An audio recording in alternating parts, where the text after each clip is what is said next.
In 2020, when the Armenian army fled an Azeri offensive aimed at ending the 30-year occupation of its land, it left minefields that stretch as far as the eye can see.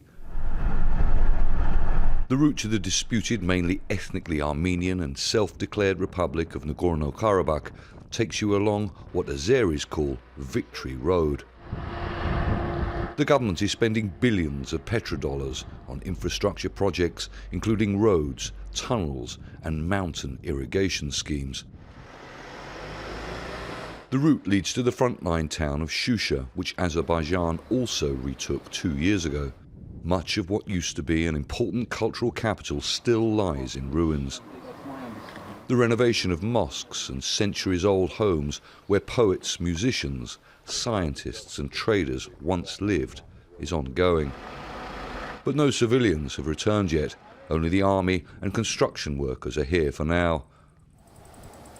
A crucifix on a hilltop marks Armenian positions close by. The city you can see there is what the Armenians call Stepanakert. Now, the Azeris call it something else.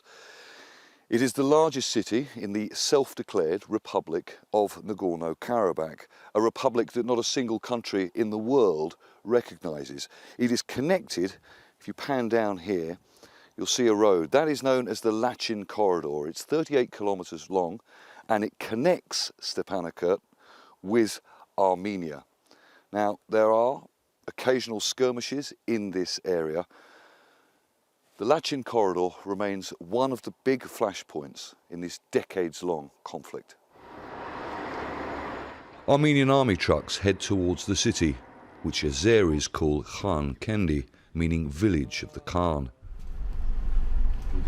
Russian peacekeepers keep the two sides apart. Moscow is often accused of being biased towards Armenia, but it sells weapons to both sides.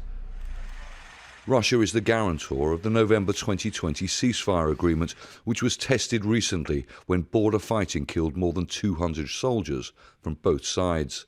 The area where Armenians live, everything in your eyes. Zaur Hasanov points to what he says are Armenian settlements across the contact line. Most challenging issue, of course, the presence of the military or paramilitary groups in occupied territories. Based on the 10th November agreement, they had to leave. But to our understanding, they're there. The US blames Azerbaijan for starting the recent fighting. Baku denies the accusation, calling it unjustified and a blow to peace efforts. Analysts say Russia's relationship with Azerbaijan is increasingly complex, the more Moscow suffers sanctions for the war in Ukraine. Russia is both a partner and a competitor with Azerbaijan.